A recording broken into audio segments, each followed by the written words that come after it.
DKTच्या civil इंजिनिअरिंगमधील विद्यार्थी अदनान महात याची ऑस्ट्रेलियातील युनिव्हर्सिटी ऑफ सिडनी येथे मास्टर ऑफ प्रोफेशनल इंजिनिअरिंग या पदव्युत्तर MS अभ्यासक्रमासाठी निवड झाली असून त्याला भारत सरकारकडून ₹95 लाखांची प्रतिष्ठेची शिष्यवृत्ती मंजूर झाली आहे।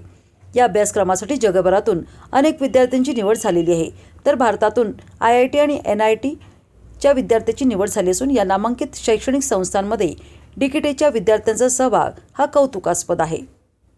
1850 साली स्थापन झालेले युनिव्हर्सिटी ऑफ सिडनी हे ऑस्ट्रेलियातील सर्वात जुने आणि जागतिक कीर्तीचे विद्यापीठ असून QS वर्ल्ड रँकिंगमध्ये या विद्यापीठाचा जगात 18वा क्रमांक आहे।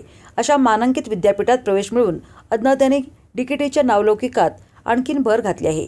या शिष्यवृत्तीसाठी विद्यार्थ्यांची शैक्षणिक गुणवत्ता, संशोधन क्षमता, प्रकल्प, व्यक्तिमत्व आणि मुलाखतीच्या आधारे निवड केली जाते।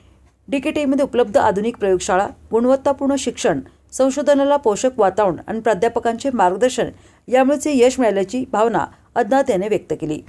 संस्थेचे अध्यक्ष कल्लाप्पण्णा आवाडे, उपाध्यक्ष प्रकाश अण्णा आवाडे, मानद सचिव डॉ. सपना आवाडे, कार्यकारी संचालक रवी आवाडे आणि सर्व विश्वस्त यांनी विद्यार्थ्यांना शुभेच्छा दिल्या।